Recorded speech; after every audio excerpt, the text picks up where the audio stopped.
أعوذ بالله من الشيطان الرجيم. بسم الله الرحمن الرحيم. ومن أحسن قولا ممن دعا إلى الله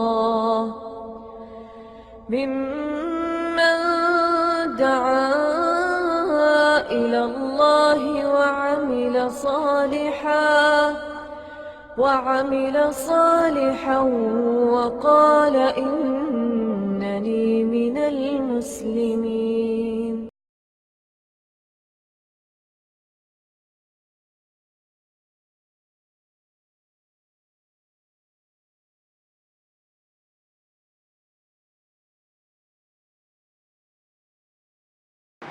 إن الحمد لله نحمده ونستعينه ونستغفره ونعوذ بالله من شرور أنفسنا ومن سيئات أعمالنا من يهده الله فلا مضل له ومن يضلل فلا هادي له وأشهد أن لا إله إلا الله وحده لا شريك له وأشهد أن محمدا عبده ورسوله. أما بعد فإن خير الحديث كتاب الله وخير الهدي هدي محمد صلى الله عليه وسلم وشر الأمور محدثاتها وكل محدثة بدعة وكل بدعة ضلالة وكل ضلالة في النار. رب اشرح لي صدري ويسر لي أمري واحلل عقدة من لساني يفقهوا قولي. رب أعوذ بك من همزات الشياطين وأعوذ بك رب أن يحضرون. أعوذ بالله السميع العليم من الشيطان الرجيم. وقل للمؤمنات يغضضن من أبصارهن ويحفظن فروجهن ولا يبدين زينتهن إلا ما ظهر منها وليضربن بخمرهن على جيوبهن ولا يبدين زينتهن إلا لبعولتهن أو آبائهن أو آباء بعولتهن أو أبنائهن أو أبناء بعولتهن أو إخوانهن أو بني إخوانهن أو بني أخواتهن أو نسائهن أو ما ملكت أيمانهن أو التابعين غير أولي الإربة من الرجال أو الطفل الذين لم يظهروا على عورات النساء ولا يضربن بأرجلهن ليعلم ما يخفين من زينتهن. وتوبوا إلى الله جميعا أيها المؤمنون لعلكم تفلحون. گزشتہ درس میں یہ بات آئی تھی کہ اللہ رب العزت نے مومن مردوں اور مومن عورتوں دونوں کو یہ حکم دیا ہے کہ وہ اپنی نگاہوں کو جھکا کر رکھیں اور اپنی شرمگاہوں کی حفاظت کریں. عورتوں کے لیے یہ مسئلہ بڑی شد و مد کے ساتھ بیان کیا جاتا ہے، لیکن جب مردوں کی باری آتی ہے تو عموماً یہ حصہ نظر انداز کر دیا جاتا ہے. حالانکہ اللہ رب العزت نے باقاعدگی سے پوری ایک آیت جو اس سے پہلے ہے اس میں فرمایا ہے قُلْ لِلْمُؤْمِنِينَ يَغُضُّوا مِنْ أَبْصَارِهِمْ وَيَحْفَظُوا فُرُوجَهُمْ. مومنوں سے کہہ دیجئے اے میرے نبی کہ وہ اپنی نگاہوں کو جھکا کر رکھیں اور اپنی شرمگاہوں کی حفاظت کریں. ذَلِكَ أَزْكَىٰ لَهُمْ، یہ ان کے لیے زیادہ باعث طہارت و تزکیہ ہے. ان اللہ خبیر بما یصنعون، اللہ جانتا ہے جو کچھ کہ یہ کرتے ہیں. باقاعدہ مردوں کو یہ حکم ہے کہ وہ اپنی نگاہوں کو جھکا کر رکھیں. اور ویسے بھی جو پریشان نظری ہے اس کے نتائج کچھ اچھے نہیں، نہ دینی اعتبار سے اور نہ ہی دنیاوی اعتبار سے. ادھر ادھر جھانکتے پھرنا، کبھی پاؤں نالی میں گر گیا، کبھی کھڈے میں گر گیا، کبھی کچھ ٹھوکر لگ گئی. یہ سارے نتیجے پریشان نظری کے ہیں. اگر آدمی نبی صلی اللہ علیہ وسلم کی سنت کے مطابق چلتا ہے، جیسا کہ کوئی اونچائی سے ڈھلان کی طرف اتر رہا ہے، تو ہر اعتبار سے وہ سلامتی سے رہے گا. ٹھوکر نہیں لگے گی، پاؤں گھڑے میں نہیں پڑے گا، نالی میں نہیں گرے گا، اور ساتھ ہی ساتھ اس کی نگاہوں کی حفاظت اور دل کی طہارت و پاکیزگی بھی رہے گی. اللہ رب العزت نے یہی حکم مومن عورتوں کو بھی دیا. وَقُلْ لِلْمُؤْمِنَاتِ يَغْضُضْنَ مِنْ أَبْصَارِهِنَّ، اور اے میرے نبی مومن عورتوں سے بھی کہہ دیجئے۔ گزشتہ درس میں نے ذکر کیا تھا کہ مومنین میں مرد و عورت سب آتے ہیں، لیکن پردے کا تعلق چونکہ بہت زیادہ صرف عورت کے ساتھ ہے سوائے نکاحوں کے جکانے کے، اس لیے اللہ رب العزت نے ان کے لیے باقاعدہ الگ سے صیغہ استعمال کر کے مومنات کا تو فرمایا وَقُلْ لِلْمُؤْمِنَاتِ يَغْضُضْنَ مِنْ أَبْصَارِهِنَّ وَيَحْفَظْنَ فُرُوجَهُنَّ، اے میرے نبی مومن عورتوں سے بھی کہہ دیجئے کہ وہ اپنی نگاہیں جھکا کر رکھیں اور اپنی شرمگاہوں کی حفاظت کریں۔ وَلَا يُبْدِينَ زِينَتَهُنَّ، اور اپنی زیب و زینت کو ظاہر نہ کریں۔ زینت کیا ہے؟ زیورات ہیں، عورت کی زینت میک اپ کا سامان ہے جو بھی استعمال کیا گیا ہے، لپسٹک ہے، ناخن نیل پالش ہے، یا کوئی بھی پاؤڈر وغیرہ ہیں، یہ ساری زینت ہیں۔ اسی طرح عورت کا لباس بھی زینت ہے۔ عام سادہ سودہ لباس تو عورتوں کے لیے نہیں ہے نا، وہ سادہ سودہ لباس تو ہے مردوں کے لیے، اور اگر مرد بھی اسی طرح چمکدار زرق برق لباس پہننا شروع کر دیں تو ظاہر ہے کہ وہ نوجوان ہو یا کوئی بھی، وہ مردوں کے نظر میں بھی زنخہ اور ہجڑا بن جاتا ہے۔ لیکن عورتوں کے لیے اللہ نے حلال قرار دیا ہے، جتنی زینتیں ہیں عورتوں کے لیے وہ جائز ہیں، الا یہ کہ کوئی شرعاً حرام چیز ہو وہ منع ہے۔ تو زینت کے طور پر کپڑا اور میک اپ کا سامان اور زیورات، یہ ساری چیزیں زینت ہیں۔ اللہ نے فرمایا وَلَا يُبْدِينَ زِينَتَهُنَّ، زینتوں میں سے ان کی زینت بھی کوئی چیز وہ ظاہر نہ کریں، اِلَّا مَا ظَهَرَ مِنْهَا، سوائے اس کے کہ جو خود بخود ظاہر ہو جائے، یعنی برقع ہے تو یہ خود بخود ظاہر ہو جاتا ہے، مجبوری ہے۔ اور جیسا گزشتہ درس میں یہ بات آئی کہ برقعے میں بھی اگر پتھر سٹون رنگا رنگ اور قیمتی چیزیں لگی ہوئی بڑی زرق برق چمکدار برقع ہیں تو وہ برقع بھی ایک اور برقعے کا متقاضی ہے کہ اس کو چھپانے کے لیے اوپر ایک اور برقع ہو، کیونکہ وہ تو قمیض کی طرح ہو گیا امبرائڈری اور یہ اور وہ سارا لگا کر۔ وَلَا يُبْدِينَ زِينَتَهُنَّ إِلَّا مَا ظَهَرَ مِنْهَا، إِلَّا مَا ظَهَرَ مِنْهَا سے اہل علم نے کہا کہ ایک تو یہ کہ برقع ہے وہ ظاہر ہے، اگر اس میں بہت زیادہ کام نہیں کروایا گیا تو ٹھیک ہے، وہ بھی نظر آ گیا، کوئی چیز لیتے دیتے ہاتھ کھل گیا، ہاتھ میں مہندی ہے، ہاتھ میں انگوٹھی ہے، کوئی بات نہیں۔ عورت کی نیت صاف ہو کہ میں یہ نہیں دکھانا چاہ رہی دکاندار کو کہ میں نے ہاتھ میں کیا لگا رکھا یا کیا پہن رکھا ہے، اگر نیت صحیح ہے تو بیڑا پار ہے۔ اس نے کوئی چیز پکڑنی ہے، ایسے ہاتھ اٹھایا، اتنا ہاتھ کھل گیا، کوئی بات نہیں۔ اسی طرح کوئی کسی وقت اچانک کوئی جسم کے حصے سے مثال کے طور پر برقع ہٹ گیا، نیچے کا کپڑا دکھ گیا، کوئی بات نہیں ہے۔ یہ چیزیں ہیں جو ما ظہر منہا خود بخود ظاہر ہو جاتی ہیں، برقع خود بخود ظاہر ہو گیا، ہاتھ خود بخود ظاہر ہو گیا، اس کی اللہ تعالیٰ نے معافی دی، لیکن کوشش یہ ہو کہ نظر نہ آئے۔ اور جو عورتیں بہت احتیاط کرتی ہیں وہ ہاتھوں میں دستانے استعمال کر کے بازار کے لیے نکلتی ہیں، باہر جائیں گی مارکیٹ میں، ظاہر ہے کہ چیزیں لیتے دیتے پھر سیلز مین کو پکڑاتے، ہاتھ کی زینت نظر آئے گی، وہ یہاں تک دستانہ چڑھا لیا، اوپر سے برقع آیا ہوا ہے مکمل طور پر۔ اور ایسا ہونا چاہیے، اگر کسی کی نیت صاف ہے تو ایسا ہونا چاہیے تاکہ اس کی زینت جو ہے وہ ظاہر نہ ہو۔ فرمایا وَلَا يُبْدِينَ زِينَتَهُنَّ إِلَّا مَا ظَهَرَ مِنْهَا، سوائے اس زینت کے جو کہ خود بخود ظاہر ہو جاتی ہے، اس کے علاوہ اپنی زینت کو ظاہر نہ کریں۔ وَلْيَضْرِبْنَ بِخُمُرِهِنَّ عَلَى جُيُوبِهِنَّ، اور عورتوں کو چاہیے کہ وہ اپنے اوپر بڑی چادریں لپیٹ کر رکھیں، اور بڑی چادر جو ہے وہ عَلَى جُيُوبِهِنَّ اپنے گریبان پر، سر سے چادر لیں گی، گریبان، گلا، گردن، چہرہ، سینہ، ہر چیز جو ہے وہ اس کے اندر چھپ جائے گی، تو گویا کہ پردے کا صحیح مفہوم جو ہے وہ دے سکے گی۔ اگر چادر ہی ایسی لی ہے کہ اس میں سے چھپتا ہی کچھ بھی نہیں، جیسے ہمارے پاک و ہند میں دوپٹہ ہے، دوپٹے میں کیا چھپا ہوا ہوتا ہے؟ وہ خود اتنا پتلا ہوتا ہے کہ اس کے نیچے سے ہر چیز نظر آتی ہے۔ اب وہ صرف ایک ڈیزائن، ایک فیشن کے طور پر استعمال کیا جائے تو وہ پردہ نہیں ہوگا، وہ فیشن ٹھیک ہے لیکن پردہ نہیں۔ پردے کے لیے ایسی چادر ہو جو موٹی ہو جس کے نیچے سے کپڑا نظر نہ آئے، اور ساتر ہو وہ چہرہ، سر، گردن، کندھے، سینہ، یہ ساری چیزوں کو چھپا کے رکھے، تو پھر وہ پردے کے لیے چادر شمار ہوگی۔ اللہ رب العزت نے وَلْيَضْرِبْنَ بِخُمُرِهِنَّ عَلَىٰ جُيُوبِهِنَّ میں اسی طرح کے کپڑے کی طرف رہنمائی کی ہے کہ ایسا کپڑا ہو جو کہ وہ اپنے گریبان پر ڈالیں، سر پہ ڈالیں تو وہ ان کو پورے کا پورا ڈھانپ لے۔ وَلَا يُبْدِينَ زِينَتَهُنَّ، اور اپنی دوبارہ وہی کلمہ استعمال کیا اللہ تعالیٰ نے کہ اپنی زینت کو ظاہر نہ کریں۔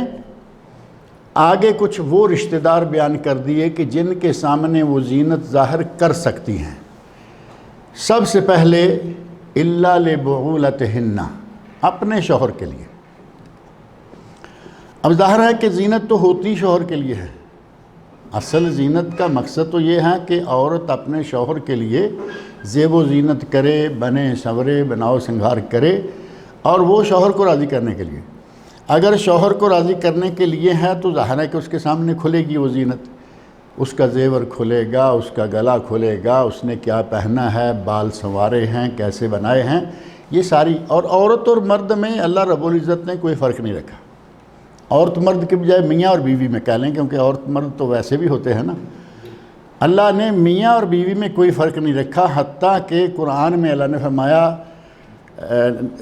ہن لباس لکم وانتم لباس لہن، عورتیں تمہارا لباس ہیں اور تم عورتوں کا لباس، یعنی شوہر جو ہیں وہ بیویوں کا لباس اور بیویاں شوہروں کا لباس، کچھ فرق رہ گیا؟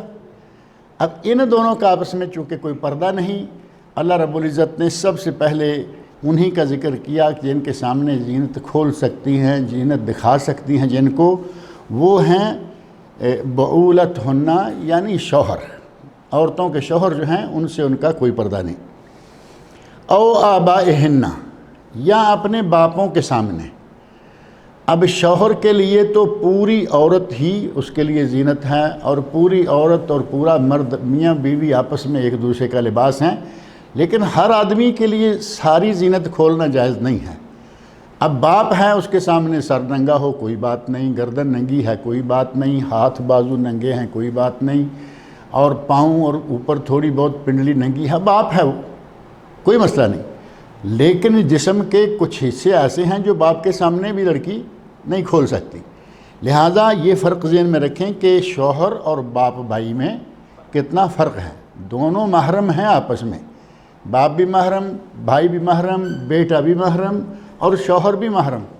لیکن شوہر کو اللہ رب العزت نے کھلی چھٹی دے دی کہ تم لباس ہو اپنی بیوی کا، اور بیوی کو کھلی چھٹی دے دی عورت کے لیے، بیوی کے لیے، کہ یہ تمہارا لباس۔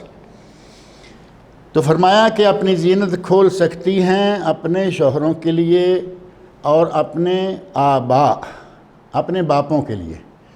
اب باپ میں دادا اور باپ میں نانا، باپ میں پرنانا اور باپ میں پردادا، یعنی باپ سے اوپر جتنے بھی رشتے ہیں وہ سارے کے سارے باپ میں شمار ہو جائیں گے، لیکن سگے اب جیسے ہی ادھر نکلیں گے کہ چاچا، اور اس کے بعد چاچا اوپر کا ایک ہے، یعنی یہ بھائی تھے، پھر وہ راستہ جو ہے بدلنا شروع ہو جائے گا۔ باپ کے اوپر اس کا باپ، اس کے اوپر اس کا باپ، کوئی پردہ نہیں۔ اسی طرح نانے کے اوپر اس کا باپ، اس کے اوپر اس کا باپ، کوئی پردہ نہیں ہے۔ یہ ہیں آبائہن، باپ۔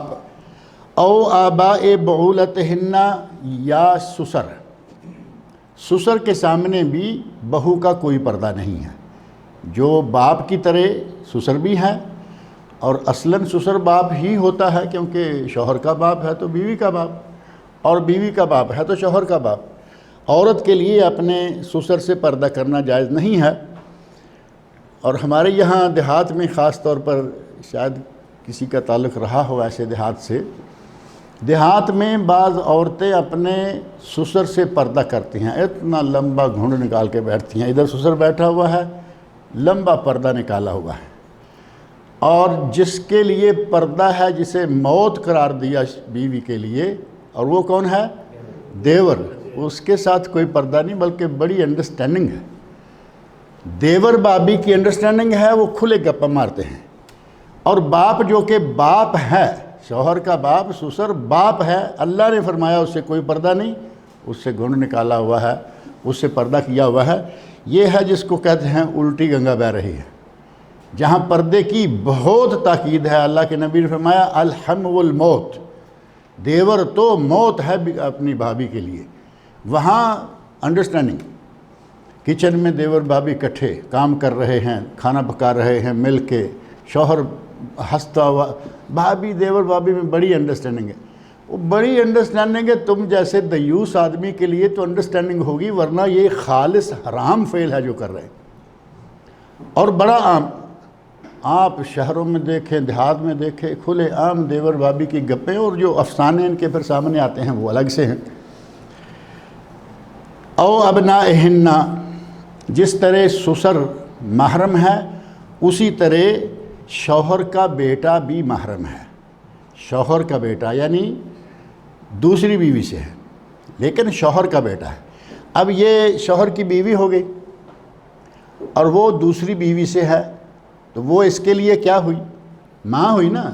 سوتیلی ماں اور سوتیلا بیٹا، ان کا آپس میں شرعاً پردہ نہیں، شرعاً کا کوئی پردہ نہیں۔ اگر کوئی کہے کہ ان لوگوں کی بات کہانیاں اور باتیں سننے میں آتی ہیں، آج تو وہ دور آ گیا ہے کہ کسی رشتے کا کوئی تقدس نہیں بچا ہوا، ہر طرح کی باتیں سامنے آ چکی ہیں، بہن بھائیوں کی برائیاں، پھوپھی بھتیجے کی برائیاں، خالہ بانجے کی برائیاں، باپ بیٹی کی برائیاں، حد ہو گئی کہ باپ بیٹی کی برائیاں۔ کچھ عرصہ پہلے ایک اسی طرح کا واقعہ آیا تھا کہ بیٹی روتی چیختی چلاتی کسی کے سامنے آ گئی کہ میں حاملہ ہوں اپنے باپ کی۔ اس میڈیا نے، اس دور نے سارے پردے کھول دیے، جتنی حیات ہی ختم کر دی، اور رشتوں کا تقدس جو ہے وہ اس کو بالکل پامال کر دیا۔ اس لیے اگر کوئی یہ کہے کہ سوتیلا بیٹا اور سوتیلی ماں جو ہیں ان کے افیئر چل رہے ہیں، آج تو ہر کسی کے افیئر چلتے نظر آ رہے ہیں، لیکن اللہ رب العزت نے سوتیلا بیٹا سوتیلی ماں ان کو آپس میں محرم قرار دیا ہے۔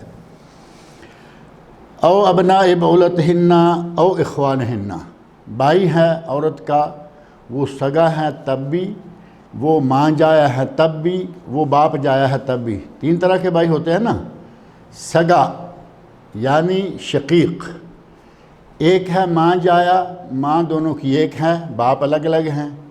ایک ہے کہ باپ دونوں کا ایک ہے، مائیں الگ الگ ہیں۔ عیافی، اخیافی اور اللاتی، اخیافی، اللاتی اور شقیق، یہ تین قسم کے بہن بھائی ہوتے ہیں۔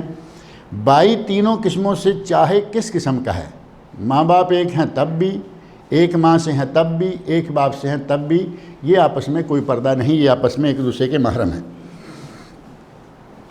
او بنی اخوانہن، یا بھتیجے، اگر بھائی کا بیٹا ہے اور یہ عورت اس کی کیا لگے گی؟ پھوپھی ہوئی نا۔ پھوپھی اور بھتیجے کا آپس میں شرعاً کوئی پردہ نہیں، وہ دونوں آپس میں محرم ہیں۔ او بنی اخواتہن، یا اس کی شوہر کی بہن ہے، اس کے بچے ہیں، بنی عورت کے اپنے بہن کے بچے ہیں، تو وہ کیا ہو گئے؟ بھانجے۔ خالہ اور بھانجا جو ہے وہ آپس میں محرم ہیں، جس طرح پھوپھی اور بھتیجا محرم ہیں اسی طرح خالہ اور بھانجا بھی محرم ہیں۔ اور بہن جس کے بچے محرم ہیں، بہن بھی وہی جو دونوں ماں باپ سے سگی ہو، یا ماں جائی ہو یا باپ جائی، اخیافی، اللاتی یا شقیق، تینوں طرح کی بہنیں، ان کے بچے جو ہیں وہ بھی محرم شمار ہوں گے کیونکہ وہ بھانجا اور خالہ ہیں۔ او نسائہن، یا وہ عورتیں جو ان کی اپنی ہیں، ان کے سامنے بھی زینت کھول سکتی ہیں۔ اب اپنی عورتیں کون ہو سکتی ہیں؟ پہلے نمبر پر مسلمان ہوں، مسلمان عورت ہے، اس کے سامنے دوسری مسلمان عورت کا پردہ نہیں ہے۔ اور اللہ رب العزت نے مطلقاً یہ نہیں فرمایا کہ عورتیں، بلکہ فرمایا تمہاری عورتیں۔ تمہاری سے سب سے پہلے نمبر پر آئے گا کہ وہ مسلمان ہو، اور دوسرے نمبر پائے گا کہ وہ دیندار بھی ہو۔ ایک فاسق اور فاجر عورت ہے، بدکار قسم کی عورت ہے، وہ تمہاری عورت نہیں ہے، وہ برائے مسلمان ہے ٹھیک ہے، لیکن اصلاً وہ تمہارے درمیان رہنے کے لائق نہیں ہے کہ تم اس کے سامنے زینت کھولو، آج وہ تمہیں دیکھ کے جائے گی، اپنے شوہر سے جا کے کہے گی کہ وہ ایسی وہ ایسی وہ ایسی، اس کا جسم ایسا، اس کا لباس ایسا، وہ اتنا بنا سنوار کے شوہر کے سامنے پیش کرے گی کہ اس کا شوہر جو ہے وہ اس کو ڈھونڈتا پھرے گا۔ نبی اکرم صلی اللہ علیہ وسلم نے فرمایا کہ کوئی عورت کسی دوسری عورت کی جو شکل ہے، اس کی شباہت، اس کا جسم، اس کی ساخت پرداخت اپنے شوہر کے سامنے بیان نہ کرے، تو ایسے ہی ہوگا کہ جیسے یہ اسے دیکھ رہا ہے۔ لہذا ایسی عورت جو فاسق فاجر گناہگار قسم کی، آوارہ قسم کی، اس کے سامنے بھی زیب و زینت کھولنا منع ہے۔ اپنی ہے مسلمان اور اپنی ہے دیندار، جسے یہ معلوم ہے کہ کسی عورت کا لباس، اس کے جسم کی ساخت پرداخت، یہ چیزیں اپنے شوہر کے سامنے بیان کرنا منع ہے، اس کے سامنے عورت اپنا زیور کھول دیتی ہے تو انشاءاللہ کوئی بات نہیں ہے۔ او ما ملکت ایمانہن، یا جو اپنے ملک یمین ہیں، یعنی غلام ہیں، کنیزیں ہیں، نوکر ہیں۔ وہ غلام اور کنیزیں ایک عام نوکر ہوتا ہے، ڈرائیور رکھا ہوا ہے، وہ غلام تو نہیں ہے نا، مالی ہے، وہ بھی غلام نہیں ہے۔ اگر یہ جوان ہے تو ان کے سامنے عورت کا آنا منع ہے، لیکن اگر وہ غلام ہے، زر خرید ہے، آج تو وہ دور نہیں رہا غلاموں والا، لیکن اگر کہیں زر خرید غلام ہو اور کنیز ہے، ان دونوں کے سامنے عورت آ سکتی ہے، اپنا زیور یا اپنی زیب و زینت جو ہے ان کو دکھا سکتی ہے۔ او التابعین غیر اولی الاربۃ من الرجال، یا وہ مرد جو تابع ہیں، گھر میں کام کرتے ہیں، مالی ہے، ڈرائیور ہے، کوئی بھی ہے، لیکن عمر کے اس پہر کو پہنچ چکا ہے، عمر کے اس دور میں پہنچ چکا ہے کہ اس سے اب عورتوں سے کوئی غرض نہیں رہی ہے نا۔ ایسی عمر ایک آتی آدمی میں کہ وہ ایسی عمر کو پہنچ گیا کہ اب اسے عورتوں کی حاجت نہیں رہی، یعنی بزرگ ہے، بوڑھا ہے، گاڑی چلا سکتا ہے، پودوں کو پانی دے سکتا ہے، رکھا ہوا ہے، اس کے سامنے اگر عورت آ جاتی ہے تو ایسی کوئی ممانت والی بات نہیں ہے۔ یہ ہے وَأَوِ الطَّابِعِينَ، وہ تابع لوگ غیر اولی الاربہ، جن میں نفسانی خواہش نہیں رہی، یعنی اس میں اب عورتوں میں کوئی دلچسپی باقی نہیں رہی، من الرجال، یہ مرد ہیں، او الطفل، یا اس بچے کے سامنے بھی عورت اپنا زیور کھول سکتی ہیں، الذین لم یظہروا علی عورات النساء، جنہیں ابھی عورتوں کی پردے کی باتوں کا پتہ نہیں چلا۔ یہ آج سے کچھ پہلے تک تو میرا خیال ہے کہ بچہ 8-9 سال تک کا، 10 سال تک کا ایسا ہوتا تھا۔ آج کل تو میرا خیال ہے میڈیا نے 5-7 سال کے بچے کو سارا کچھ سکھا دیا، میڈیا نے، ٹیلی ویژن نے، اور یہ وہ نے، اور جو ہمارے پاس نیٹ مٹیریل ہیں، اس نے چھوٹی چھوٹی عمر کے بچوں کو بھی بالغ کر دیا ہے، وہ ساری چیزیں سمجھنا شروع ہو گئے، یہ شوہر ہے، یہ بیوی ہے، یہ وہ ہے، یہ۔ لہذا ایسا بچہ، اب اس میں کوئی عمر کی حد نہیں ہے، وہ بچہ جو میاں بیوی کے تعلقات کو سمجھنا شروع ہو گیا، اس بچے کے سامنے عورت اپنی زینت نہیں کھول سکتی۔ اور اگر وہ ابھی تک ان باتوں کو نہیں سمجھتا، 3, 4, 5 سال، 6 سال جیسا کہ حالات ہیں، تو وہاں کوئی ایسی بات نہیں ہے۔ وَلَا يَضْرِبْنَ بِأَرْجُلِهِنَّ، اور عورتیں زمین پر اپنے پاؤں زور سے نہ ماریں، وَلَا يَضْرِبْنَ بِأَرْجُلِهِنَّ لِيُعْلَمَ مَا يُخْفِينَ مِنْ زِينَتِهِنَّ، تاکہ وہ دوسروں کو بتائیں کہ ہم نے کیا زینت چھپا رکھی ہے۔ اب زور سے پاؤں ماریں گی تو کون سی زینت سامنے آئے گی؟ پازیب ہے نا۔ پازیب اگرچہ زیادہ لوگ استعمال نہیں کرتے، عورتوں میں سے بھی کچھ لوگ استعمال کرتی ہیں، لیکن اگر پازیب پہنی ہوئی ہے، اس میں چھوٹی چھوٹی گھنگرو ہوتے ہیں، باریک باریک سے، بڑی ان کی سپیشل ایک جھنکار ہوتی ہے، اگر وہ ان اپنے پازیب کے گھنگروں کی آواز کسی کو سنانا چاہتی ہیں تو یہ حرام ہے، یہ اس کا فعل بہت ناجائز ہے۔ وَلَا يَضْرِبْنَ بِأَرْجُلِهِنَّ، اور وہ اپنے پاؤں کو نہ ماریں زور کے ساتھ، لِيُعْلَمَ، تاکہ کہیں یہ معلوم نہ ہو جائے، مَا يُخْفِينَ مِنْ زِينَتِهِنَّ، کہ انہوں نے کون سی زینت چھپا رکھی ہے۔ یعنی ہے تو کپڑے کے نیچے پازیب، لیکن پاؤں زور سے ماریں گے اس کی آواز آئے گی، لوگوں کی دلچسپی ہوگی نا ادھر۔ اور ساتھ ہی یہاں ایک اہل علم نے ذکر کیا ہے کہ ایسی لمبی ایڑی والی جوتی، ایسا جوتا استعمال کرنا جو لمبی ایڑی والا ہے اور وہ لکڑی پلاسٹک کوئی بھی چیز ہے اور چلتے ہوئے ٹھک ٹھک ٹھک کی آواز دیتا ہے، یہ پازیب سے زیادہ آواز نہیں آ رہی؟ اگر اس قسم کا جوتا کوئی عورت استعمال کرتی ہے تو اس کے لیے وہ بھی منع ہے، اسے چاہیے کہ وہ اس میں بھی توجہ دے اور اس قسم کا جوتا استعمال نہ کرے۔ اور یہ جوتے واقعی آج بہت استعمال ہو رہے ہیں مارکیٹ بازار میں، رش میں تو شاید پتہ نہیں چلتا کیونکہ ویسے ہی آوازیں بہت ہوتی ہیں۔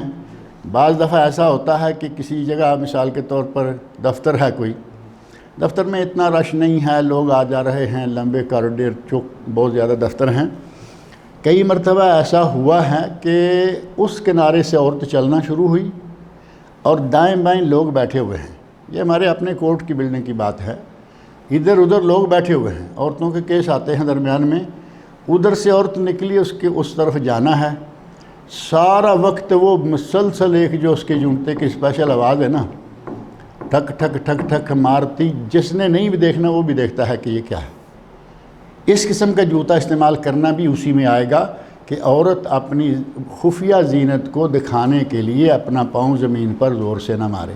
اب یہ نارمل چل رہی ہے لیکن اس نے وہ چیز پہن رکھی ہے کہ اس کی طرف لوگ توجہ کریں ہی کریں، لہذا اس طرح کا جوتا استعمال کرنا بھی جائز نہیں ہے۔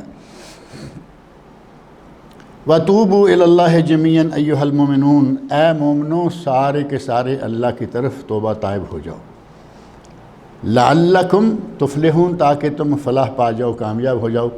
سارے رشتہ دار جن کے سامنے زینت کھولنا جائز ہے وہ بتا دیا، اور زمانہ جاہلیت میں یا لا علمی میں ہم سے جو باتیں ہو جاتی ہیں ان باتوں سے اللہ نے فرمایا توبہ کر لو تو اللہ غفور رحیم ہے، وہ معاف کر دے گا، کامیابی پا جاؤ گے۔ آیت کو ختم کیا اللہ رب العزت نے اس بات پر، وَتُوبُوا إِلَى اللَّهِ جَمِيعًا، تم سارے کے سارے اللہ کی طرف توبہ طائب ہو جاؤ، ایھا المؤمنون، اے مومنو، لعلکم تفلحون تاکہ تم فلاح پا جاؤ۔ اب ان رشتہ داروں کو آپ اپنے سامنے رکھ کے دیکھ لیں کہ کن سے ہم پردہ کرتے ہیں، کن سے نہیں کرتے، کن سے پردہ جائز ہے، کن سے جائز نہیں ہے، اور عورت کو کیا کیا کام کرنے چاہیے اور کیا کیا نہیں کرنے چاہیے کہ جس سے اس کی بے پردگی بنتی ہے یا پردہ جو ہے وہ لوگوں کے سامنے اٹھتا ہے، جیسے جوتا ہے، زور سے پاؤں مارنا ہے، ایسا لباس پہننا ہے۔ آج تو لباس کا پچھلے درس میں کافی تفصیل سے بات آ گئی تھی کہ آج تو لباس کے معاملہ میں عورتوں میں حد سے زیادہ افراط و تفریط ہے، بالکل ایسا ہوتا ہے کہ جیسے یہ چاہتی ہیں کہ کوئی ایسی چیز ملے کہ پتہ ہی نہ چلے کہ پہنا ہوا ہے کچھ یا نہیں، اور ایسا ہو گیا ہے۔ ایسا لباس پہنے ہوئے عورت کے پورا ایسے لگتا ہے جیسے عورت کو پینٹ کیا ہوا ہے، یعنی لباس نہیں بلکہ پینٹ کیا ہوا ہے، جسم کا ہر حصہ بالکل واضح نظر آ رہا ہے۔ اس طرح کا کپڑا استعمال کرنا یہ شرعاً جائز نہیں ہے۔ پردے کی دو بڑی شرطیں ہیں۔ پہلی شرط یہ ہے کہ کپڑا وہ ہو جس کے نیچے سے کچھ نظر نہ آئے، یعنی موٹا کپڑا ہو، جیسے ہمارے ململ ہے یا کچھ اس طرح کے باریک کپڑے ہیں وہ نہ ہو۔ اور دوسری بڑی شرط یہ ہے کہ لباس ایسا ڈھیلا ہو، کھلا ہو کہ جسم کے نشیب و فراز نظر نہ آئے، یہ نہ ہو کہ اتنی موٹی اتنی پتلی، یہ وہ کھلا لباس پہنا ہوا ہے، نارمل ہے۔ یہ چیزیں دونوں خاص طور پر پردے کے لیے ضروری ہیں، ان کو پیش نظر رکھا جائے۔ زمانہ چاہے کہاں چلا جائے یہ چیزیں بنوائی جا سکتی ہیں، بنی بنائی نہیں ملتی مارکیٹ سے، ٹھیک ہے، بنوائی تو جا سکتی ہے نہیں۔ کپڑا آج بھی ہر طرح کا موٹا پتلا مل رہا ہے، سٹرچ کپڑا ملتا ہے، اسے سلانے کے لیے بھی طریقہ کار موجود ہیں، آپ کو جیسا کھلا چاہیے سی کے دیں گے، ٹائٹ چاہیے سی کے دیں گے۔ اگر پردے میں دلچسپی ہو عورت کی تو آج بھی الحمدللہ عورتیں پردہ کرتی ہیں، پردہ دار خواتین موجود ہیں۔ اللہ رب العزت ہمیں قرآن کریم پڑھنے، سننے، سمجھنے اور اس کے احکام پر عمل کرنے کی توفیق عطا فرمائے، اور ہماری خواتین، مائیں، بہویں، بہنیں، بیٹیاں ان کو صحیح پردہ کرنے کی توفیق عطا فرمائے۔ بسم اللہ الحمدللہ والصلاة والسلام علی رسول اللہ وعلی آلہ وصحبہ اجمعین ومن تبعہم بإحسان الی یوم الدین، اما بعد، بسم اللہ الرحمن الرحیم۔ عن ابی سعید الخدری رضی اللہ تعالی عنہ ان النبی صلی اللہ علیہ وسلم قال الارض كلها مسجد الا المقبرہ والحمام۔ گزشتہ درس میں یہ بات چلتی رہی کہ نبی اکرم صلی اللہ علیہ وسلم سواری پر سوار ہو کر نفل نماز شروع کرتے، ایک مرتبہ سواری کا رخ قبلہ کی طرف کر لیتے اور اس کے بعد آپ نفل پڑھتے رہتے، سنتیں، نوافل، اور سواری چاہے جدھر بھی جاتی رہتی۔ یہ نہیں ہے کہ سواری کا رخ بدلا اور آپ نے بھی رخ بدلا۔ اب سواری کے اوپر بیٹھا ہوا آدمی رخ کتنا بدل سکتا ہے؟ آپ کی سواری تو اونٹ کی تھی، جہاز تھا نہیں، ریل گاڑی تھی نہیں اس وقت، تو اونٹ پہ بیٹھا ہوا آدمی ایک ہی طرف منہ کر کے بیٹھ سکتا ہے، اور نماز کے شروع میں قبلہ رخ کر لیا اور بس۔ اب بعد میں سواری ادھر جائے ادھر جائے واپس پلٹ جائے، نوافل جائز ہیں۔ البتہ فرض پڑھنے کے لیے آپ سواری کو روکتے اور زمین پر اتر کر پڑھتے، چاہے زمین گیلی کیوں نہ ہو۔ ایسا واقعہ بھی موجود ہے کہ بارش کے اور پانی کے اثرات زمین پر موجود تھے اور آپ نے سواری کو روک کر اتر کر نماز پڑھی۔ آج کے دور میں چونکہ کچھ سواریاں ایسی ہیں کہ گاڑی آپ کے ہاتھ میں ہے، روک کے نماز پڑھ سکتے ہیں، اور جہاز آپ پائلٹ تو ہیں نہیں، اور وہ ایسی چیز ہے نہیں کہ جہاں چاہیں آپ اتار کے روک لیں۔ اسی طرح ٹرین ہے، وہ بھی آپ ڈرائیور بھی نہیں ہیں اور ٹرین کہیں بھی روک بھی نہیں سکتے، اس کے لیے بھی خاص جگہیں بنی ہوئی ہیں۔ حتیٰ کہ بس ہے تو وہ بھی آپ کی مرضی سے نہیں رکے گی۔ ایسی شکل میں آپ ایک مرتبہ قبلہ رخ ہو کر نوافل پڑھنا شروع کر دیں، جائز، بس جدھر جاتی ہے جاتی رہے، اور اگر بس والا نہیں روکتا، جیسے جہاز اور ریل نہیں روکتی اسی طرح بس والا بھی نہیں روکتا، تو آپ فرائض بس میں ادا کر سکتے ہیں۔ بس، ٹرین، جہاز، ان میں فرائض ادا کیے جا سکتے ہیں، لیکن فرائض ادا کرنے کے لیے بھی آپ ایک مرتبہ قبلہ رو ہو جائیں اور اس کے بعد آپ چلتے جائیں۔ ابھی جو میں نے حدیث آپ کے سامنے پڑھی ہے، یہ سنن ترمذی کی حدیث ہے۔ حضرت ابو سعید خدری رضی اللہ تعالی عنہ نبی اکرم صلی اللہ علیہ وسلم کے صحابی ہیں اور بڑے مشہور و معروف صحابی ہیں۔ وہ کہتے ہیں کہ نبی صلی اللہ علیہ وسلم نے ارشاد فرمایا، الارض کلھا مسجد، زمین ساری کی ساری مسجد ہے۔ کتنا ہمارے لیے فائدہ ہے۔ پہلی قومیں، پہلی امتیں، عیسائی، یہودی یا جو بھی گزرے ہیں بنی اسرائیل، ان کو حکم تھا کہ جب نماز کا وقت ہو تو اپنی عبادت گاہ میں جائیں۔ وہ نماز اپنی عبادت کے گاہ سے باہر کہیں نہیں پڑھ۔ نماز ہر امت پر فرض رہی، ہر نبی پر نماز تھی، امت پر نماز تھی، لیکن ان کے لیے پڑھنے کی پابندی تھی کہ وہ اپنی عبادت گاہ میں جا کے پڑھیں۔ اللہ رب العزت نے ہم پر یہ احسان فرمایا کہ ہمارے لیے پوری زمین کو مسجد بنا دیا، جہاں وقت ہو نماز پڑھ لیں۔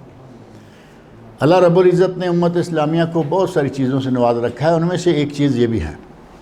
نبی صلی اللہ علیہ وسلم ارشاد فرماتے ہیں، اوتیت خمسا لم یؤتہن نبی قبلی، اللہ نے مجھے 5 چیزیں وہ دی ہیں جو پہلے کسی نبی کو نہیں دی تھی۔ ان 5 چیزوں میں سے ایک یہ بھی ہے، جعلت لی الارض مسجدا، میرے لیے اللہ نے ساری زمین کو مسجد بنا دیا، جہاں نماز کا وقت ہو نماز پڑھ۔ غنیمت حلال کر دی، پہلی امتوں میں غنیمت جو ہے اس کو اکٹھا کیا جاتا اور آگ لگا دی جاتی۔ ہمارے یہاں غنیمت حلال ہے، مال غنیمت جتنا بھی آیا ہے استعمال کرو، کھاؤ پیو۔ اسی طرح نبی اکرم صلی اللہ علیہ وسلم نے جو ہمیں یہ رعایت دی، جو ہمارے لیے بہت ہی آسانی ہو گئی۔ آپ دیکھتے ہیں چلتے چلتے راستے میں گاڑی کھڑی ہے، 2-4 بدو ریت کے اوپر کھڑے نماز پڑھ رہے، آگے جائیں گے کہیں پاکستانی انڈین جماعت کھڑی ہے، کہیں، یعنی کوئی ایسی پابندی نہیں رہی کہ صرف مسجد بھی ہو۔ حالانکہ راستوں میں اشتراحے آتے ہیں، پٹرول پمپ آتے ہیں، مسجدیں بھی ہیں، لیکن ہمارے سامنے ایسے لوگ خاص طور پر عرب آئیں گے کہ وہ آپ کو ریت پر نماز پڑھتے نظر آئیں۔ ہمارے لوگوں میں ذرا ابھی تک بھی کچھ نخوت ہے، نخرہ بہت ہے، ریت پہ، ان میں نہیں ہے، وہ ریت میں پیدا ہوئے، ریت میں پلے بڑے، اور شہروں میں ہونے کے باوجود وہ ریت پہ نماز پڑھتے نظر آتے ہیں۔ تو یہ ہمارے لیے نبی صلی اللہ علیہ وسلم نے بہت ہی آسانی فرما دی کہ یہ پابندی نہیں ہے کہ آپ اب مسجد تلاش کریں گے، مسجد میں جائیں گے تبھی نماز ہوگی، جہاں وقت آئے وہی نماز پڑھ لیں۔ لیکن کچھ جگہیں ایسی ہیں کہ جن جگہوں کو نبی صلی اللہ علیہ وسلم نے مخصوص کر دیا کہ وہاں نماز نہیں ہوگی، یعنی زمین تو ساری مسجد ہے، لیکن ساری زمین کے مسجد ہونے کے باوجود کچھ جگہیں ایسی ہیں کہ وہ زمین کا حصہ تو ہیں لیکن وہاں نماز نہیں پڑھی جا سکتی۔ اسی حدیث میں نبی اکرم صلی اللہ علیہ وسلم ارشاد فرماتے ہیں الا المقبرہ والحمام، ساری زمین مسجد ہے سوائے قبرستان کے اور حمام کے۔ دو چیزیں ہو گئی نا، قبرستان میں نماز نہیں ہوتی، ہمارے یہاں تو قبرستان میں مسجدیں بنی ہوئی ہیں، مسجدوں میں قبرستان بنے ہوئے ہیں۔ نبی صلی اللہ علیہ وسلم فرمایا ساری زمین مسجد ہے لیکن قبرستان میں نماز نہیں ہوگی۔ اور دوسری جگہ ہے حمام، یہاں حمام کا لفظ تو ہمارے یہاں معروف ہے، bath room, toilet, wash room, کچھ بھی نام لے لیں۔ عربی میں حمام اگر صرف لکھ دیں نا، زیر زبر نہ ڈالیں، تو اس کے دو معنی ہیں۔ ایک اگر شد کے ساتھ ہے حمام تو یہ ہے باتھ روم، اور اگر شد کے بغیر ہے حمام تو یہ ہے کبوتر۔ حمام کبوتر اور حمام باتھ روم، یہ بھی عربی کا اعجاز ہے کہ زیر زبر سے پوری دنیا پلٹ جاتی ہے۔ نبی صلی اللہ علیہ وسلم ارشاد فرماتے ہیں کہ قبرستان اور حمام میں نماز جائز نہیں ہے، باقی جتنی جگہ ہیں وہ ساری زمین تمہارے لیے ہے۔ اور بعض احادیث ایسی ہیں جن میں کچھ اور جگہوں کا ذکر بھی آتا ہے کہ جہاں جہاں نماز نہیں ہوتی، ان میں سے ایک حدیث یہی موجود ہے۔ حضرت عبداللہ بن عمر رضی اللہ تعالیٰ عنہما حضرت عمر فاروق کے بیٹے ہیں، اور عمر فاروق رضی اللہ عنہ معروف ہیں خلیفہ ثانی امیر المومنین حضرت عمر فاروق رضی اللہ عنہ، ان کے بیٹے عبداللہ ہیں۔ وہ بیان کرتے ہیں کہ نبی اکرم صلی اللہ علیہ وسلم نے منع فرمایا، ان نبی صلی اللہ علیہ وسلم نہا ان یصلی فی 7 مواطن، نبی صلی اللہ علیہ وسلم نے 7 جگہوں پر نماز پڑھنے سے منع فرمایا ہے، یعنی ساری زمین مسجد ہے، 7 جگہوں کو چھوڑ دو، وہاں نماز نہ پڑھو۔ ان میں سے ایک مقبرہ تو پہلے گزر گیا نا، اور حمام بھی پہلے گزر گیا، یہ دونوں کا ذکر اس حدیث میں دوبارہ آیا کیونکہ وہ 2 صرف چیزیں تھیں، یہاں 7 ہیں، 2 یہ ہیں، 5 اور ہیں۔ ان میں سے پہلی ہے مزبلہ۔ زبالہ تو یہاں بڑا مشہور لفظ ہے، زبالہ ہے ذہن میں کسی کے؟ کچرا، کوڑا کرکٹ۔ مزبلہ کوڑا کرکٹ ڈالنے کی جگہ، جسے ہمارے میں ہے روڑی بھی کہتے ہیں، اور کوڑا ڈالنے کی جگہ وہ ہے مزبلہ، زبالے کی جگہ۔ ظاہر ہے کہ جہاں مزبلہ یا زبالہ ڈالیں گے وہاں اچھی چیز کی کو گلی سڑی ہوگی اور گندگی اور ہر چیز وہاں ڈالنے کی جگہ ہوتی ہے، وہ جگہ ایسی ہے، وہاں نماز پڑھیں گے تو نماز کیسے ہوگی؟ دوسری ہے مجزرہ۔ مجزرہ جزار کو میلا یا جہاں جانور ذبح کیے جاتے ہیں، جہاں جانور ذبح کیے جاتے ہیں، مذبح خانہ، مسلخ بھی کہتے ہیں، مذبح خانہ بھی کہتے ہیں، مذبح، اور وہی جگہ جو ہے وہ ہے مجزرہ۔ مجزرہ جزار بچری، بچری بھی وہی ہے نا، کمیلا، بچری، تو یہ سلاٹری، یہ سارے الفاظ جو ہیں جہاں جانور ذبح کیے جاتے ہیں وہاں نماز نہیں ہوتی۔ اب گوشت حلال ہیں، حلال جانوروں کا گوبر پیشاب جو ہے وہ نجس نہیں ہوتا، لیکن وہاں چونکہ گندگی عجیب قسم کی پھیلی رہے گی، گوشت بھی ہے، چربی بھی ہے، کوئی پرانی چربی بھی ہے، پاؤں بھی، جوتا بھی آ بھی جا رہا ہے، یعنی وہ جگہ جو ہے وہ گندی ہو جاتی ہے، تو فرمایا کہ اس جگہ پہ بھی نماز نہیں ہوگی۔ اور مقبرہ پہلے بات ہو گئی، آگے ہے وقارعۃ الطریق، راستہ۔ ایک راستے سے آپ چلتے جا رہے ہیں اور آپ کا جی چاہا کہ میں اب نماز پڑھوں تو وہیں آپ کھڑے ہو کے نماز پڑھنا شروع ہو گئے۔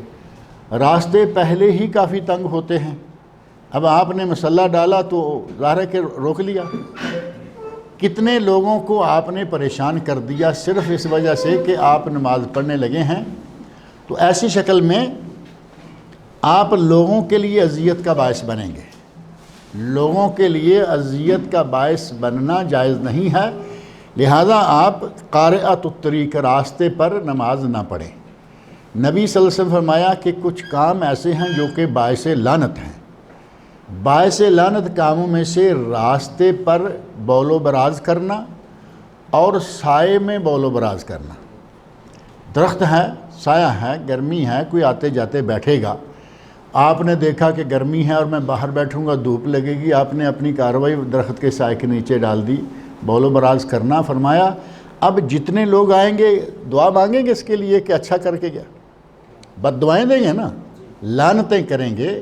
نبی صلی اللہ علیہ وسلم فرمایا کہ باعث لعنت ہے یہ کہ سائے کے نیچے بیٹھ کر درخت کے سائے کے نیچے قضائے حاجت کرے، اور باعث لعنت ہے کہ چلتے راستے پر قضائے حاجت۔ چلتے راستے کا معنی یہ کہ آدمی باہر نکلا، گاؤں سے نکلا، اگلا گاؤں دور ہے، درمیان میں کافی لمبا راستہ ہے، تو اس نے دیکھا پیچھے بھی کوئی نہیں آگے بھی کوئی نہیں، تو راستے پر ہی بیٹھ گیا۔ اب اس وقت تو کوئی نہیں ہے، پیچھے سے کوئی اور آ جائے گا 5 منٹ میں 10 منٹ میں، راستے میں گندگی پڑی دیکھے گا تو دعائیں کرے گا، لعنتیں کرے گا نا، گالیاں دے گا، لعنت مطلب دیسی زبان میں گالیاں دی تو کہاں تک وہ جائے گا۔ لہٰذا نبی سے فرماتے ہیں کہ باعث لعنت کاموں سے بچو، ان میں یہ 2 کام بھی ہیں کہ راستے پر اور سائے میں، درخت کے سائے میں بول و براز نہ کرو، اور نبی صلی اللہ علیہ وسلم فرمایا کہ راستے میں نماز بھی نہ پڑھو۔ راستہ چل رہا ہے، آپ وہاں نماز شروع کر دیں گے تو دوسرے گزرنے والوں کے لیے اذیت ہوگی۔ عبادت تم نے کرنی ہے، فرض تم نے اپنا ادا کرنا ہے، لوگوں کو کیوں پریشان کرتے؟ اور حمام ہے، اور آگے ہے وَمَعَاطِنِ الْإِبِلِ، اور اونٹوں کا باڑہ، اونٹوں کے باڑے میں نماز پڑھنا بھی منع ہے۔ ایک دوسری حدیث ہے جس میں نبی اکرم صلی اللہ علیہ وسلم نے صحابہ کرام کے بعد سوالوں کے جواب دیے۔ صحابی نے پوچھا یا رسول اللہ کیا ہم بھیڑ بکریوں کے باڑے میں نماز پڑھ لیں؟ فرمایا پڑھ لو۔ صحابی نے دوسرا سوال کر دیا کہ کیا اونٹوں کے بارے میں پڑھ لیں؟ تو فرمایا نہیں پڑھو۔ سوال کیا گیا کہ بھیڑ بکری کا گوشت کھائیں تو وضو کریں؟ فرمایا نہیں کرو۔ اونٹ کا گوشت کھائیں تو فرمایا وضو کرو۔ اب بھیڑوں کا اور اونٹوں کا دونوں جگہ فرق ہو گیا نا، بھیڑ کا بکری کا گوشت کھائیں، گائے کا گوشت کھائیں، آپ کا وضو بحال ہے، کلی کریں، نماز پڑھیں۔ اور اگر اونٹ کا گوشت کھا لیا تو آپ کا وضو ٹوٹ گیا۔ آپ کے وضو ٹوٹنے کے جو دوسرے ذرائع ہیں، بول و براز ہے، پیشاب پخانہ ہے، ہوا کا خروج ہے، ریح کا، اس کے اوپر مستزاد یہ ہے کہ اگر کسی نے اونٹ کا گوشت کھایا تو وہ بھی سمجھے کہ اس کا وضو ٹوٹ گیا۔ اور اسی طرح جیسے گوشت کے معاملے میں فرق رکھا بھیڑ بکری کا اور اونٹ کا، اسی طرح نماز کے معاملے میں فرق رکھا کہ اگر بھیڑ بکری کے باڑے میں نماز پڑھنی ہے پڑھ لو۔ باڑے سے مراد اب ظاہر ہے کہ جہاں ایک سلسلہ بنا ہوا ہے، باندھی جاتی ہیں یا اندر کھلی چھوڑی جاتی ہیں، وہ بھاگتی گھومتی پھرتی ہیں۔ کسی جگہ تھوڑی صاف جگہ دیکھی، آپ نے مصلی ڈالا، نماز پڑھ لی، جائز ہے۔ اونٹوں کا باڑا ہے جہاں اونٹ باندھے جاتے ہیں یا بند کیے جاتے ہیں، چاہے ان کو باندھا نہیں بھی گیا لیکن کھلے ہیں، بند ہیں، ان کے چاروں طرف 4 دیواری ہے، باڑ ہے، کچھ بھی لگا ہوا ہے، اس جگہ پہ اگر آپ نماز پڑھنا چاہیں تو نبی سے فرمایا نہ پڑھو۔ اب یہ فرق کیا ہے؟ اہل علم نے اس کی تفصیل ذکر کی ہے کہ بھیڑ بکریاں، گائے، بھینس یہ بڑے شریف قسم کے جانور ہیں، ان سے آپ کو کسی قسم کا کوئی خطرہ نہیں ہے۔ آپ نماز پڑھیں گے تو کیا ہوگا؟ وہ بھیڑیں بکریاں ہیں، وہ اپنی جگہ کودتی پھرتی رہیں گی، آپ نے نماز پڑھ لی۔ اونٹ ایک بہت بڑا جانور ہے، اور بہت بڑے جانور کے ساتھ ساتھ اس میں شرارت بھی پائی جاتی ہے، اس میں شیطنت اور شرارت پائی جاتی ہے۔ اگر شیطنت اور شرارت نہ ہوتی تو اس کے گوشت کھانے سے وضو نہ ٹوٹتا۔ یہ دلیل ہے کہ اونٹ میں شرارت ہے، اونٹ کے اندر شیطانی تاثیر پائی جاتی ہے۔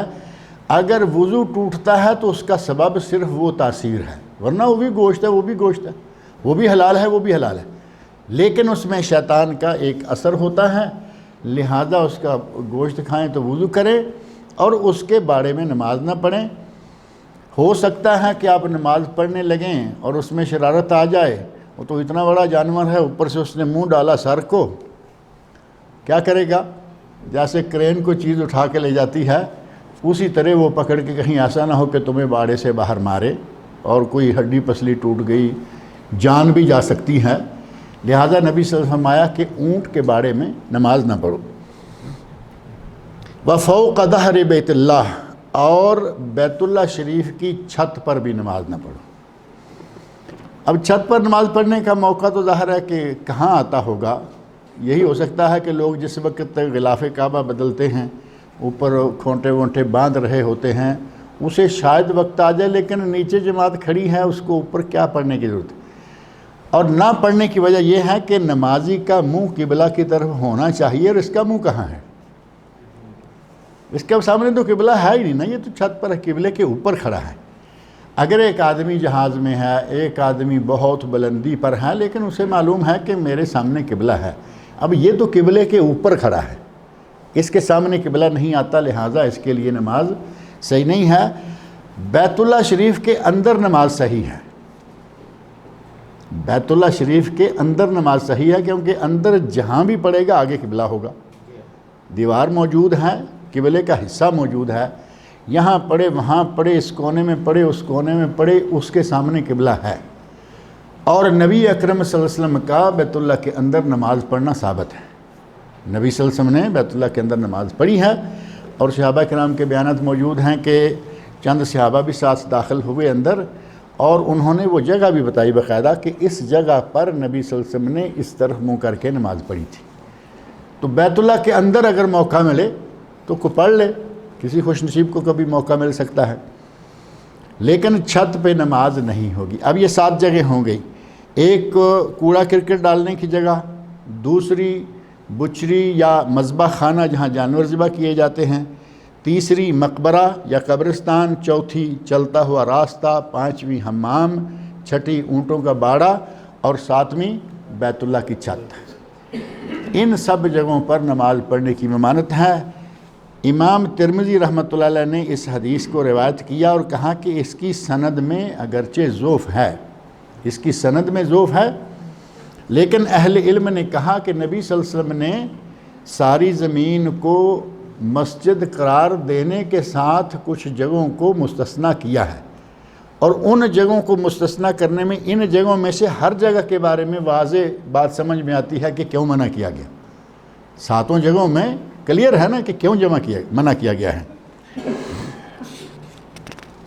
حضرت ابو مرثد الغنوی رضی اللہ تعالی عنہ بیان کرتے ہیں، سمیت رسول اللہ صلی اللہ علیہ وسلم یقول، میں نے نبی صلی اللہ علیہ وسلم کو یہ کہتے ہوئے سنا، لا تصلوا الی القبور، قبروں کی طرف منہ کر کے نماز نہ پڑھو، ولا تجلسوا علیہا، اور نہ ہی قبروں کے اوپر بیٹھو۔ اب یہ 2 چیزیں ہیں اور قبروں سے تعلق رکھنے والی ہیں۔ صحیح مسلم میں یہ حدیث موجود ہے، یعنی حدیث کی سند میں کسی قسم کا کوئی کلام نہیں ہے۔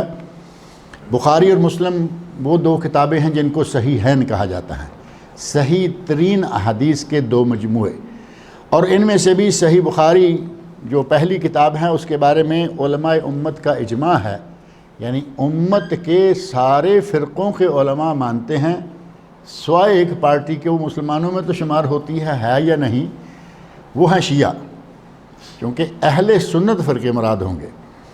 سارے اہل سنت کا شیعہ لوگ ہیں، وہ حدیث کی کتابوں ہماری کو مانتے ہی نہیں، ان کی اپنی ہی دنیا ہے، اپنی ہی کتابیں ہیں، اپنا ہی دین ہے، اپنی نماز، اپنا کلمہ، ان کی ہر شے اپنی ہے۔ پتہ نہیں ہمارے اندر کیسے وہ رہتے ہیں، اور ان کے عقائد بھی اپنے ہیں۔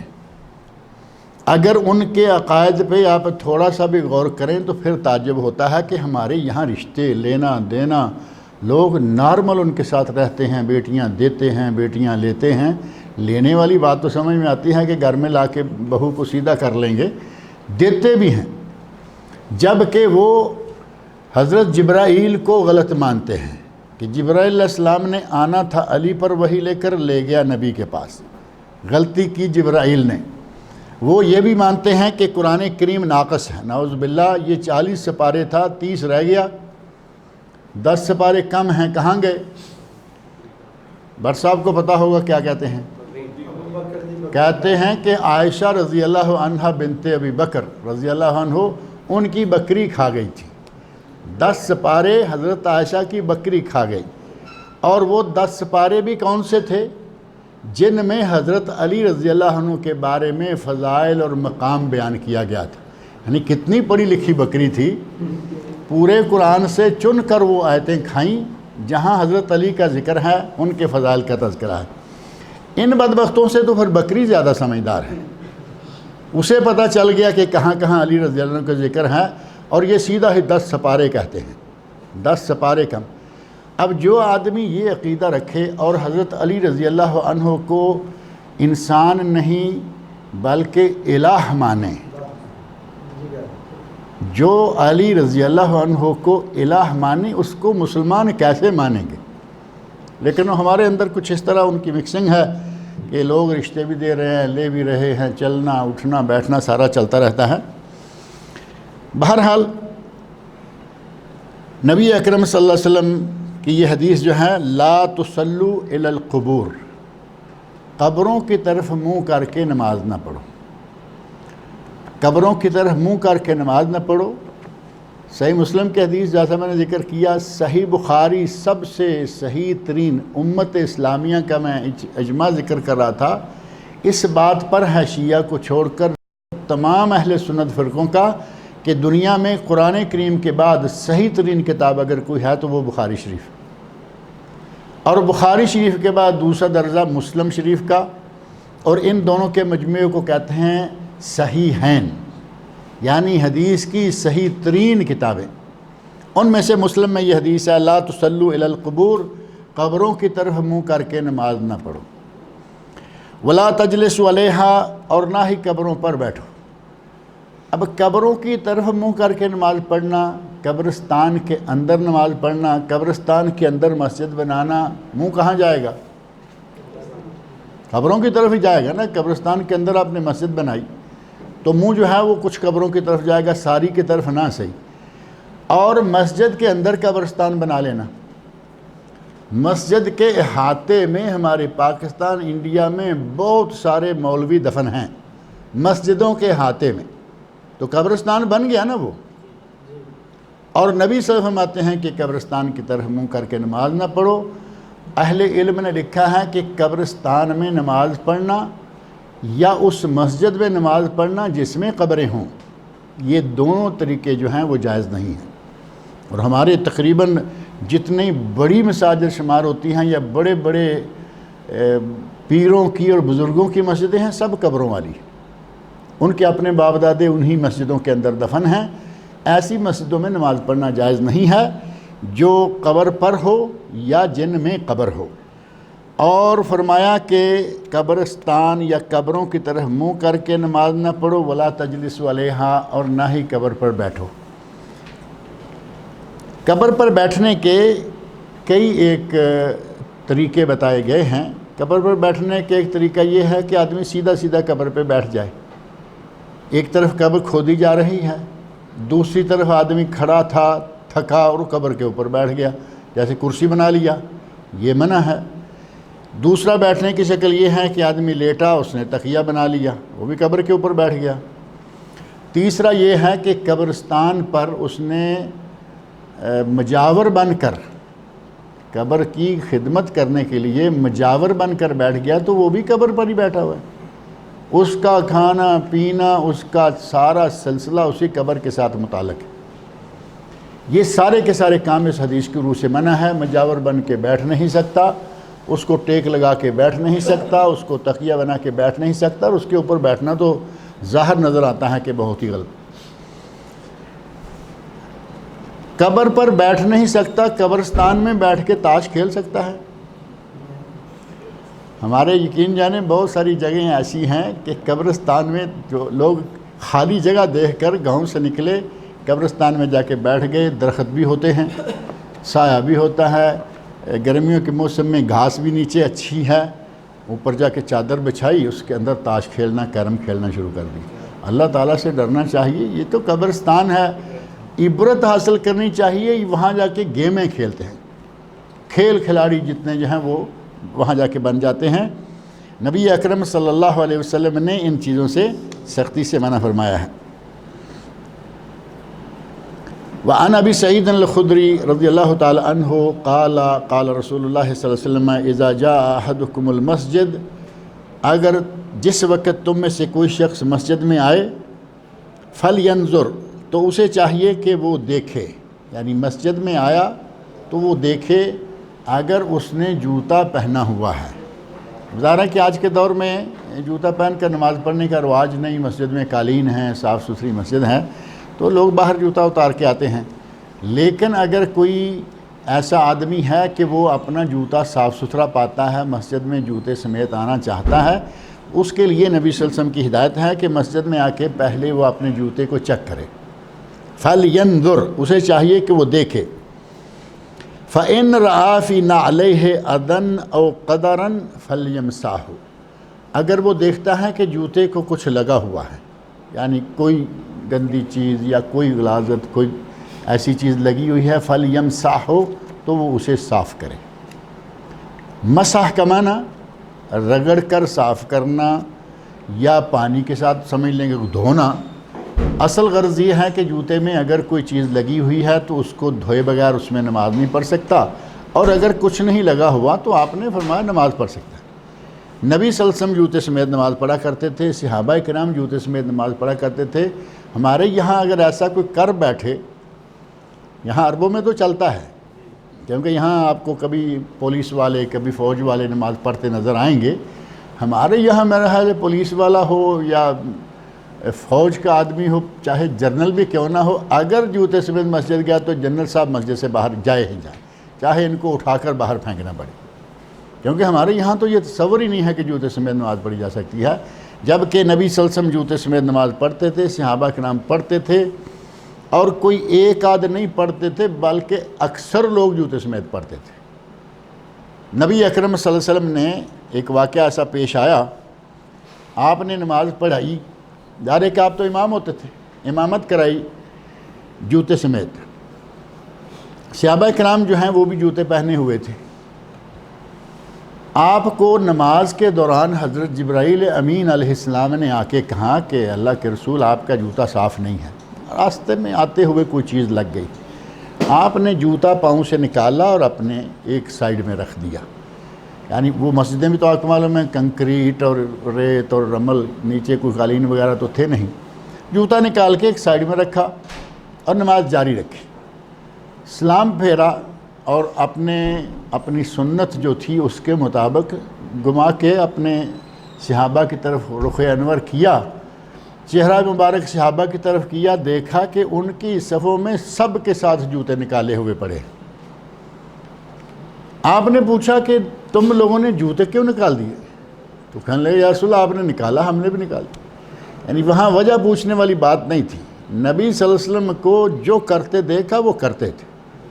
اب یہ ہمارے یہاں آ گیا کہ اس کا یہ ہے اور اس کا کیوں ہے، چونکہ چنانچہ ان میں نہیں تھا، وہ ان میں تابعداری کی انتہا تھی، جیسے دیکھا ویسے کی، اور تابعداری کی انتہا کا آپ اس سے اندازہ کریں کہ نبی صلی اللہ علیہ وسلم نے جب حج کیا حجۃ الوداع تو آپ کے پاس چونکہ جانور تھے، اونٹ تھے آپ کے پاس، 100 اونٹ آپ نے ذبح کیے، اور جس کے ساتھ اونٹ ہوں وہ حج قران کر سکتا ہے، جس کے ساتھ قربانی کا جانور نہ ہو وہ حج قران نہیں کر سکتا۔ ہمارے یہاں کرتے رہتے ہیں، جاتے ہیں ہر سال لوگ پوچھتے 10 مرتبہ بتاؤ، پھر بھی آخر میں پتہ چلتا ہے جی ہم نے حج قران کیا ہے۔ نبی صلی اللہ علیہ وسلم نے جن لوگوں کے پاس جانور نہیں تھے انہوں نے حج قران کی نیت کر لی تھی، آپ نے کینسل کروا دی، کہا کہ عمرہ کر کے بال کٹاؤ، احرام نکال دو، تمہارا حج تمتع ہوگا کیونکہ تمہارے پاس جانور نہیں ہیں۔ میرے پاس اگر جانور نہ ہوتے تو میں بھی تمتع کرتا۔ باقاعدہ نبی صلی اللہ علیہ وسلم کا ارشاد موجود ہے، لو استقبلت من امری مستدبرت لما سقت الہدی، جو مجھے باتیں بعد میں معلوم ہوئی ہیں پہلے اگر کبھی معلوم ہوتی تو میں قربانیاں ساتھ نہ لاتا، بلکہ یہیں سے قربانیاں خریدتا، عمرہ کر کے میں احرام کھول دیتا، باقی کے 5-7 دن جو ہے فارغ رہتا۔ نبی اکرم صلی اللہ علیہ وسلم کی دیکھا دیکھی صحابہ نے یہ نیت کی کہ یا اللہ جو ہمارے نبی کی نیت ہے وہی ہماری، تابعداری اتباع کا یہ حال ہے کہ باقی چیزیں چھوڑ دیں، کہا جو ہمارے نبی، اور جیسے ہمارے بھی کچھ کہتے ہیں جو ساڑھے امام دی نیت وہی ساڑھی، جو امام کی نیت ہے وہی ہماری۔ وہ معاملہ آج کا معاملہ جو ہے وہ اتباع میں نہیں، یہ مجبوری میں ہے، کیونکہ کیا کرنا ہے پتہ ہی نہیں، جنازے کی نماز میں کیا پڑھنا ہے پتہ ہی نہیں، وہاں ساری چیزیں معلوم ہیں لیکن اتباع کا یہ عالم ہے۔ آپ نے جوتا نکالا تھا، ہم نے بھی نکال دیا۔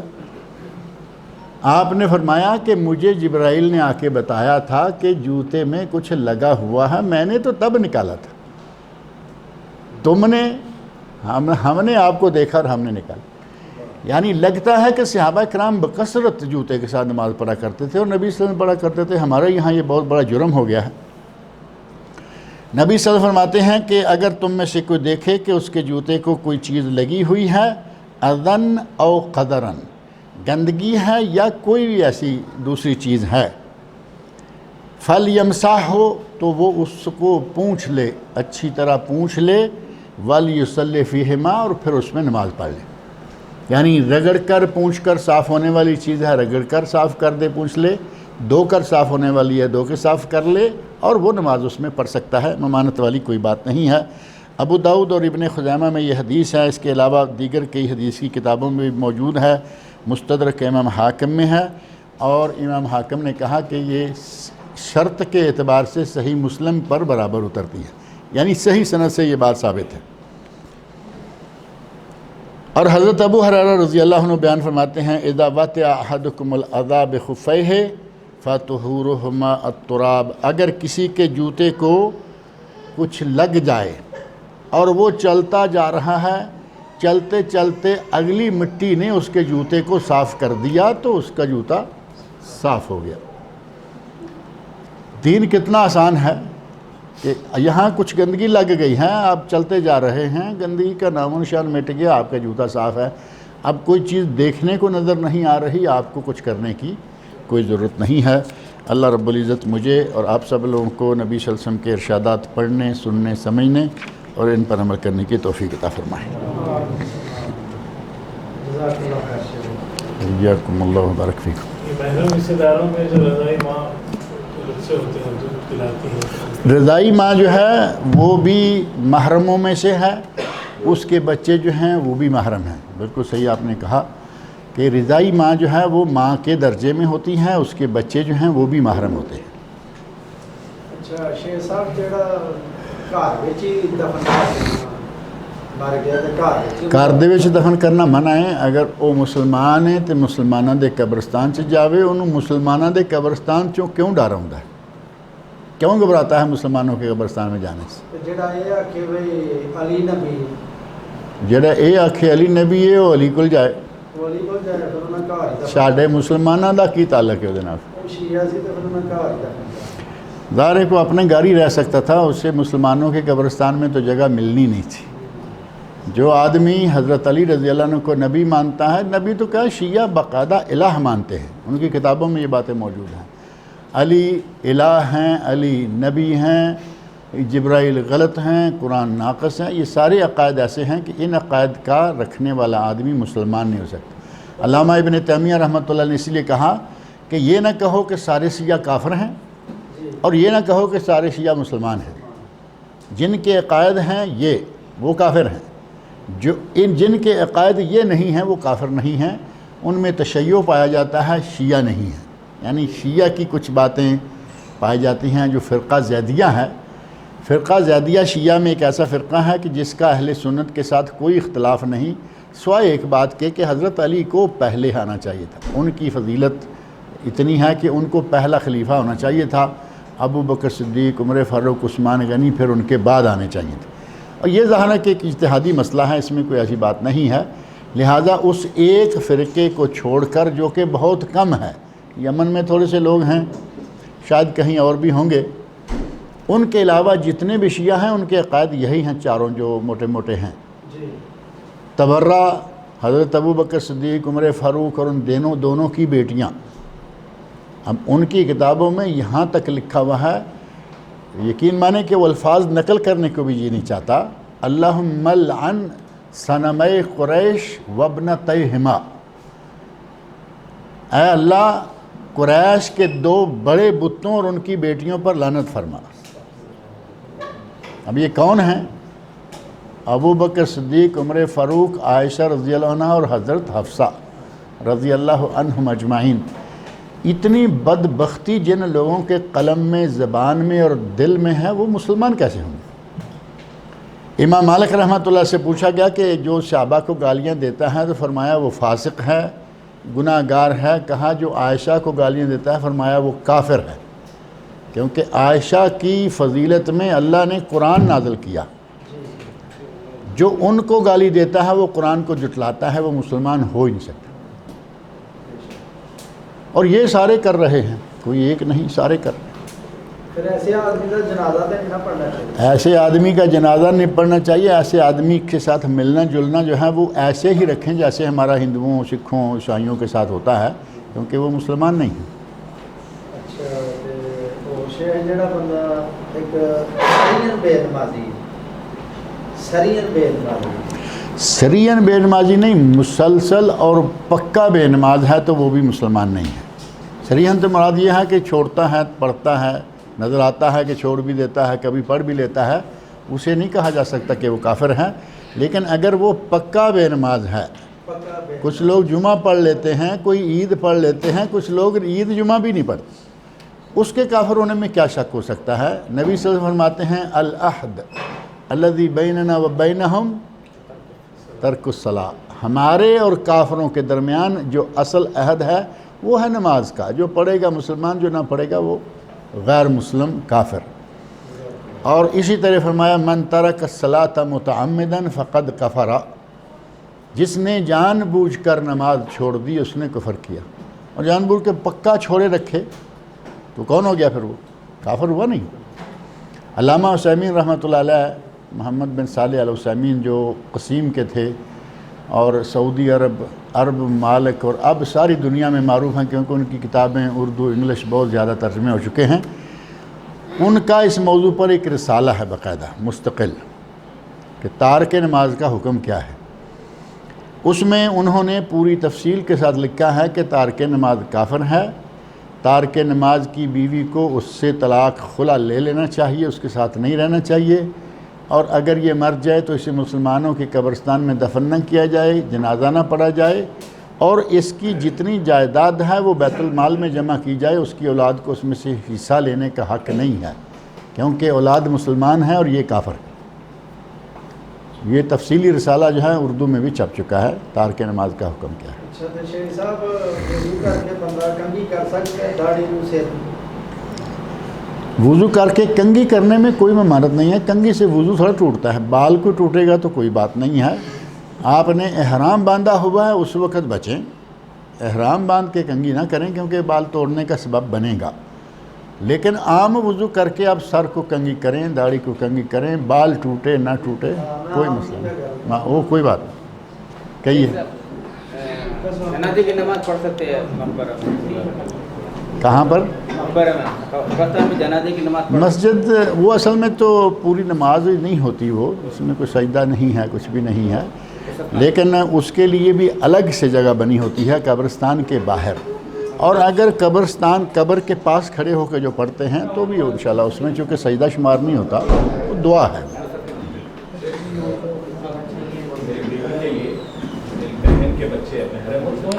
آپ کی بیوی کے لیے آپ کی بہن کے بچے جو ہیں وہ آپ کے بھانجے ہوئے نا، تو بیوی کے کیا لگیں گے؟ شوہر کے بچے وہ آپ کے لیے، اس کے لیے محرم نہیں ہیں، نہیں، اپنے اس کے بیوی کے بھائی کے بچے اور بیوی کی بہن کے بچے جو ہیں وہ ہیں جو بھتیجے اور بھانجے ہوتے ہیں، شوہر کے بچے اور شوہر کی بہن کے بچے وہ دور نکل جاتے ہیں۔ پھوپھی اور بھتیجا، خالہ اور بھانجا جو سگے ہیں وہ آپس میں محرم ہیں۔